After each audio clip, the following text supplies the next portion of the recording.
Hello friend, स्वागत है आपको मैं इस यूट्यूब चैनल लीगलाइजेशन सर में। तो फ्रेंड, आज के लेक्चर में हम बात करेंगे सीआरपीसी के चैप्टर 6 के बारे में। चैप्टर 6 क्या बात करता है? हाजिर होने को विवश करने के लिए आदेशिकाएँ। जो चैप्टर 6 है और चैप्टर 7, ठीक है। तो चैप्टर 6 में क्या बता दिया? व्यक्तियों को हाजिर होने के लिए कुछ आदेशिकाएँ जारी की जाती है न्यायालय के द्वारा। और चैप्टर 7 में बता दिया गया है कि चीज़ों को, अर्थात कुछ वस्तु है, कुछ डॉक्यूमेंट्स है, उसको पेश करने के लिए वहाँ पे आदेशिकाएँ। तो सबसे पहले हम बात करें चैप्टर 6 की। तो चैप्टर 6 में 4 खंड बताए गए हैं। सबसे पहला खंड है समन, जो धारा 61 से लेकर धारा 69 तक के बारे में बता दिया गया है। ये समन के बारे में है। उसके बाद आता है आपका गिरफ्तारी का वारंट, जो बी नंबर में बताया गया है, जो सेक्शन 70 से लेकर सेक्शन 81 तक है।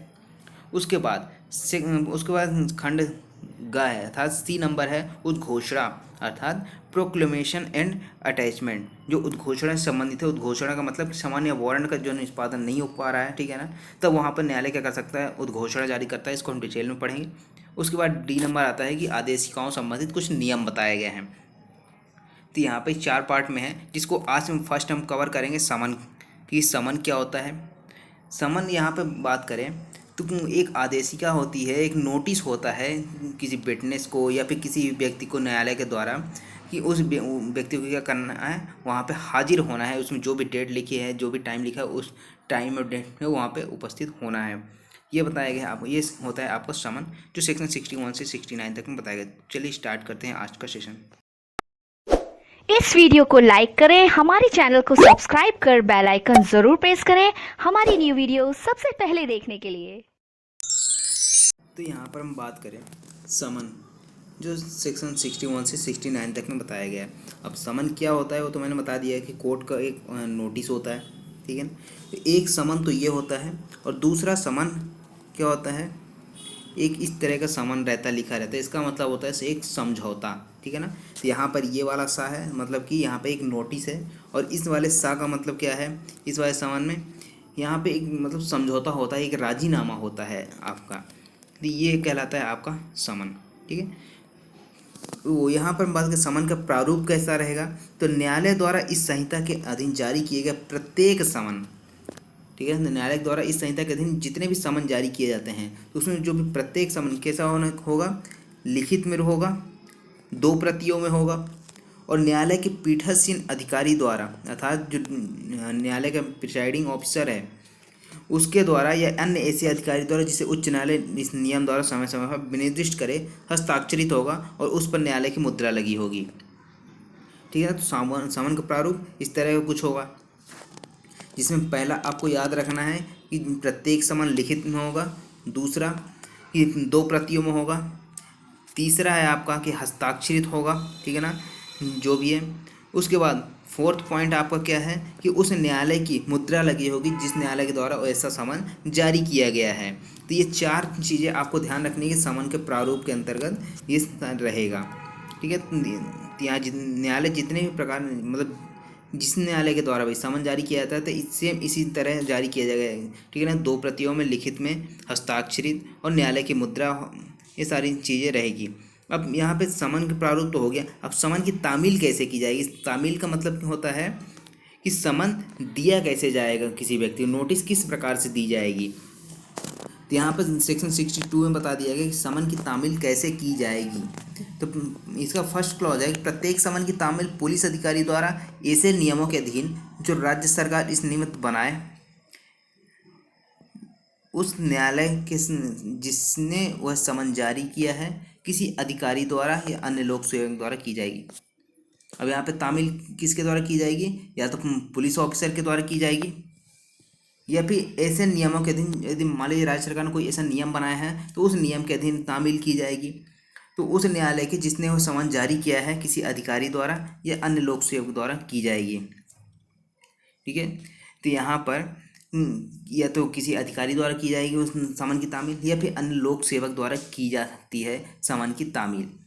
उसके बाद अब यहाँ पे सेकंड क्लॉज बताया गया है कि यदि साध्य हो तो समन की किए गए व्यक्ति की पर समन की तामील उसे समन की 2 प्रतियों में से एक का परिधान या निवेदन करके व्यक्तिगत रूप से किया। अर्थात यहाँ पे जो समन है उसको हैंड टू हैंड दिया जा सकता है, ठीक है ना।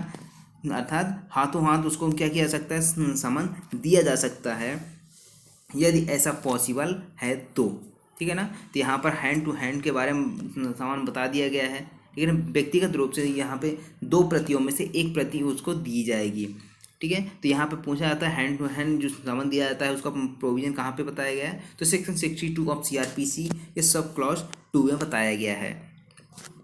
उसके बाद थर्ड है आपका प्रत्येक जिस पर समन की ऐसी तामील की गई है, यदि तामील करने वाले अधिकारी द्वारा अपेक्षा की जाती है तो दूसरी पृष्ठ भाग पर उसके रसीद में हस्ताक्षर। अब यहाँ पे क्या है कि यदि हमारी जो सामान जारी होता है, ठीक है ना, वो 2 प्रतियों में होता है। एक तो दे दिया जाता है उस व्यक्ति को जिसको वह जारी हुआ है। अब दूसरा जो दूसरी प्रति है, अब जिसको दिया गया है, ठीक है ना, वो सामान जिसको दिया गया है उसके हस्ताक्षर दूसरी प्रति पे किए जाते हैं, ठीक है, पृष्ठांकित किए जाते हैं कि हाँ इस व्यक्ति को हमने सामान की तामील करवा दी है। तो वहाँ पे जिसको भी करवाई गई है उसके हस्ताक्षर होंगे, ठीक है ना। दूसरे पृष्ठ के पर जो भी इस 2 प्रतियों में से 1 प्रति उसको दे दी गई, दूसरी प्रति उसके हस्ताक्षर कर लिए जाएंगे, ठीक है ना। यदि तामील करने वाला अधिकारी अपेक्षा करता है तो उसके हस्ताक्षर किए जाएंगे।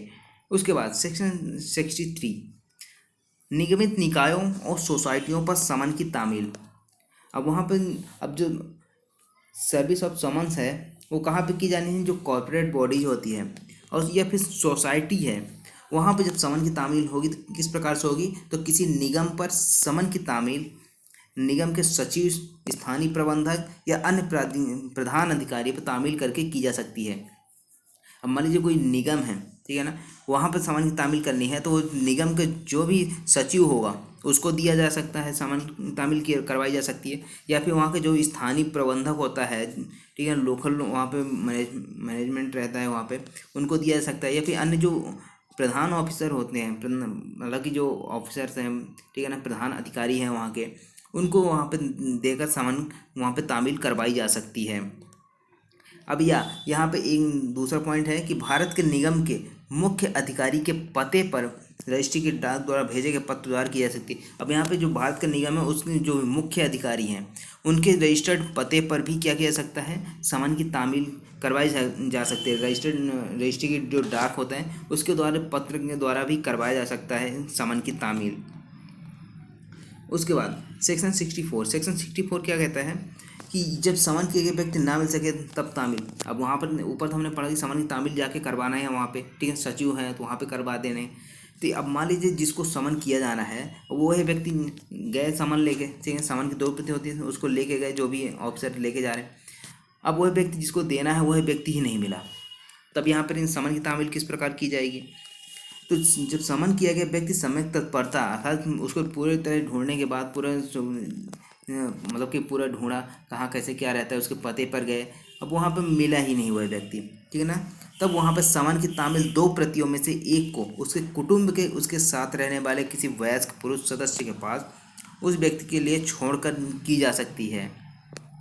अब वहाँ पर जिस पते के लिए किया गया है, जिस एड्रेस पे वो सामान की तामील करवाने के लिए भेजा गया है, ठीक है ना, यदि वह व्यक्ति नहीं मिलता है जिसको सामान की तामील करवानी है तो उसके घर में जो भी वयस्क पुरुष होगा, अब यहाँ पे पुरुष बताया गया है, ठीक है ना, वयस्क पुरुष सदस्य होगा, यहाँ पे महिला नहीं बताया गया है। तो यहाँ पे वयस्क पुरुष सदस्य जो भी होगा उसको क्या किया जाएगा, उस सामान की तामील करवाई जाएगी कि आप जो भी व्यक्ति हैं सामान में लिखा हुआ है जिस व्यक्ति का नाम, उसको क्या करें, उस व्यक्ति को दे दीजिएगा, ठीक है। और जिस व्यक्ति को सामान की तामील अभी करवाई जा रही है अर्थात दिया जा रहा है, जिसके पास वह सामान छोड़ा जा रहा है, उस व्यक्ति को क्या किया जाएगा, दूसरे प्रति पे उसके हस्ताक्षर लिए जाएंगे, ठीक है ना, ताकि आगे यह पता चल सके कि हाँ हमने सामान की तामील करवाई है। तो यहाँ पर यदि सामान किया गया व्यक्ति नहीं मिलता तो उसके घर में जो भी वयस्क पुरुष सदस्य होगा उसके पास छोड़कर की जा सकती है सामान की तामील और उसके हस्ताक्षर लिए जाएंगे। लेकिन यहाँ पे जो वयस्क पुरुष सदस्य हैं कुटुंब, उसके अंदर कोई सेवक नहीं आएगा, जो भी नौकर होगा वह इसके अंतर्गत नहीं आएगा कि उसके हाथ दे दिया सामान की तामील कि हाँ अपने मालिक को करवा देना, ऐसा नहीं। यहाँ पर सेवक वहाँ पर शामिल नहीं किया गया है। अब यहाँ पे मान लीजिए जब पूर्व उबंधित प्रकार से तामील ना की जा सके तब क्या प्रक्रिया होगी। अभी तो हमने देखा कि वो व्यक्ति नहीं मिलता है तो उसके घर में जो भी वयस्क पुरुष सदस्य है उसको दे दिया, ठीक है। तो अब यहाँ पे मान लीजिए वह भी नहीं है, तब यहाँ पे क्या किया जाएगा, किस प्रकार। तो यदि धारा 62, 63 और 64 में उपबंधित प्रकार से तामील नहीं की जा सकती है तो तामील यहाँ पे तामील होगा, ठीक है। तामील करने वाला अधिकारी समन की 2 प्रतियों में से एक को उसके गृह वास स्थान के जिसमें समन किया गया व्यक्ति मामूली तौर पर निवास करता है या किसी सहज दृश्य भाग में लगाएगा, और तब न्यायालय ऐसी जांच करने के पश्चात जैसा वह ठीक समझे या तो यह घोषित कर सकता है कि समन की सम्यक तामील हो गई है, या फिर यह ऐसी रीत से नई तामील आदि का आदेश दे सकता है। इसको कुल मिला के बात यह है, यदि मान लीजिए ऊपर जितने भी सेक्शन हमने समन की पढ़े उसके अंतर्गत यदि समन की तामील नहीं हो पाती है, तब वह जो समन की 2 प्रति है उसमें एक प्रति क्या की जाएगी, जहाँ पे वह व्यक्ति जिसको तामील किया जाना है वह व्यक्ति मामूली तौर पर निवास करता है, उसका गृह स्थान है, ठीक है ना, या फिर वह कहीं कारोबार करता है, वहाँ पर उसको क्या किया जाएगा, चस्पा किया जाएगा, वह समन की जो क्या किया जाएगा उसको चिपका दिया जाएगा, ताकि वह व्यक्ति जब भी आए उसको पढ़ कर वहाँ पर समन की तामील करवा सके, ठीक है ना। अर्थात वहाँ पे समन में जो भी लिखा है, जिस न्यायालय में लिखा है कि ये इस न्यायालय में उपस्थित होना है, वहाँ पे उपस्थित हो सके, तो वहाँ पे क्या किया जाएगा, उस गृह स्थान या वास स्थान जिसमें वो मामूली तौर पर निवास करता है, वहाँ पर सहज दृश्य भाग मतलब जहाँ पे आसानी से देखा जा सके वहाँ पर लगा देगा। और न्यायालय क्या करेगा, अब न्यायालय को यदि मान लीजिए सर इस सेक्शन 65 के तहत समन की तामील करवाई गई है, तो न्यायालय क्या करेगा, ऐसी कुछ जांच करेगा। अब जांच के पश्चात यदि न्यायालय ठीक समझता है तो यह कह सकता है कि हाँ समन की तामील हो गई, या फिर न्यायालय क्या कर सकता है कि ऐसी रीत से एक नई तामील करवाने का आदेश दे सकता है कि फिर से उसको समन जारी किया जाए। तो ये हो गया आपका सेक्शन 65। अब सेक्शन 66 क्या कहते हैं, सरकारी सेवक पर तामील। अब जो गवर्नमेंट एम्प्लॉई हैं तो उन और जो गवर्नमेंट के अंतर्गत ऐसे कार्य कर रहे हैं, सक्रिय सेवा में हैं, ठीक है, तो उन पे तामील कैसे की जाएगी। तो जहाँ समन किया गया व्यक्ति सरकार की सक्रिय सेवा में है, वहाँ समन जारी करने वाला न्यायालय अर्थात जिस न्यायालय ने समन जारी किया है वो क्या करेगा, मामूली तौर पर ऐसे समन 2 प्रतियों में उस कार्यालय के प्रधान को भेजेगा। अर्थात जहाँ पे सरकारी सेवक जो भी है वो एक काम कर रहा है, जिस डिपार्टमेंट में काम कर रहा है, तो उस डिपार्टमेंट के जो भी हेड होगा उसको 2 प्रतियों में भेजा जाएगा समन। और वह व्यक्ति जो सेवक है, जिसमें वह व्यक्ति सेवक है, और तब वह प्रधान जो भी उसका हेड है उस डिपार्टमेंट का, धारा 62 में उपबंधित प्रकार से समन की तामील कराएगा, ठीक है। तो यहाँ पे तामील कौन करा रहा है, उसका जो भी उस डिपार्टमेंट का हेड है जहाँ पे वो एम्प्लॉय काम कर रहा है, तो वहाँ के जो प्रधान ऑफिसर है, ठीक है ना, हेड है वहाँ का, उसको 2 प्रतियों में समन भेजा जाएगा। और वो जो ऑफिसर है वो क्या करेगा, समन की तामील करवाएगा धारा 62 में जो भी उपबंधित प्रकार है उसके अनुसार, और उस धारा द्वारा अपेक्षित पृष्ठांकन सहित उस पर अपने हस्ताक्षर करके उस न्यायालय को लौटा देगा। अर्थात उस जो भी न्यायालय ने उसको समन की 2 प्रति भेजा है तो उसमें से एक की तामील कराएगा और दूसरा प्रति न्यायालय को पृष्ठांकन के साथ भेजेगा कि मैंने समन की तामील करा दी है, और अपने हस्ताक्षर करेगा, ठीक है। तो ऐसा हस्ताक्षर जो उसमें किया गया है वह तामील का साक्ष्य होगा, ठीक है ना, कि जो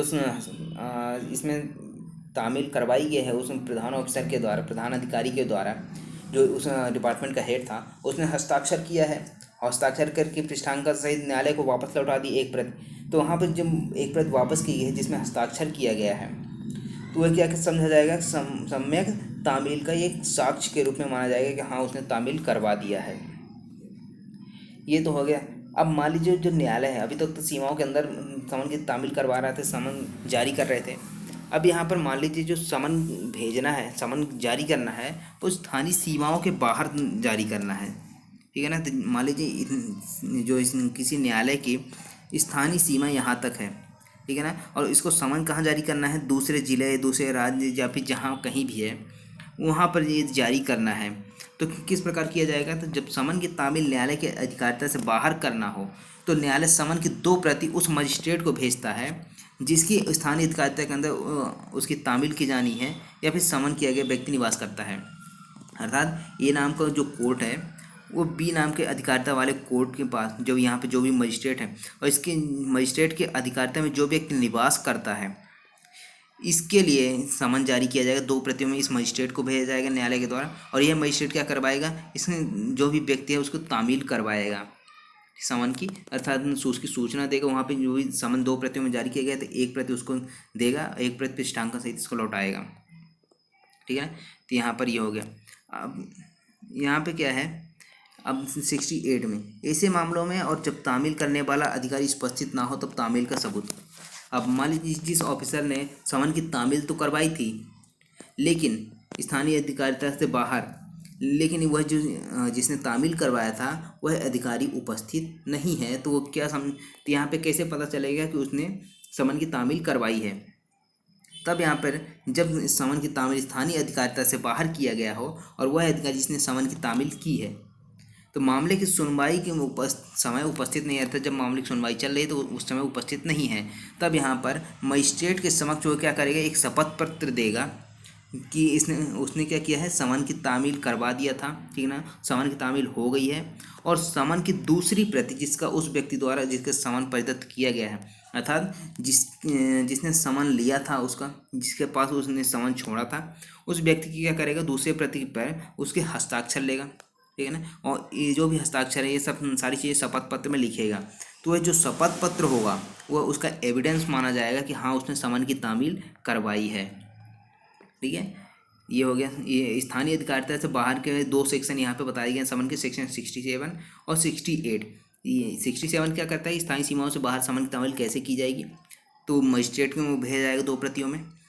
उसके बाद 68 में है कि उसका सबूत क्या है, क्या एविडेंस है कि उसने क्या किया, समन की तामील करवाई है, तो यहाँ पर वह एक शपथ पत्र देगा मजिस्ट्रेट के समक्ष।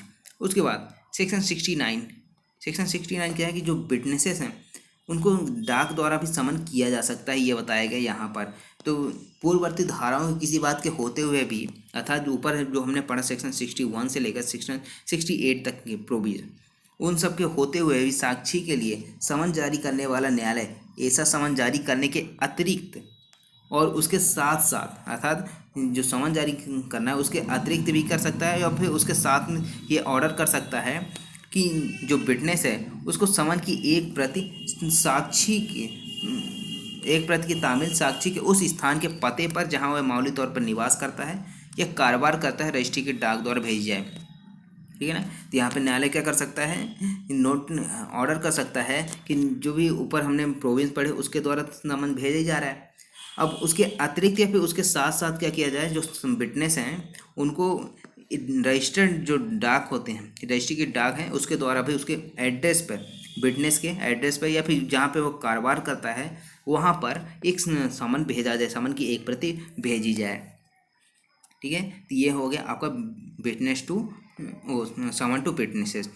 यहाँ आई होप आपको ये समझ में आया होगा। यदि आपको समझ में आया तो प्लीज़ लाइक करें, शेयर करें अपने दोस्तों के साथ, और यदि आप मेरे चैनल पर नए हैं सब्सक्राइब करके बेल आइकन प्रेस कर लें ताकि आने वाली वीडियोज़ की नोटिफिकेशन आपको मिलती रहे। Thank you so much for watching legalisation sir.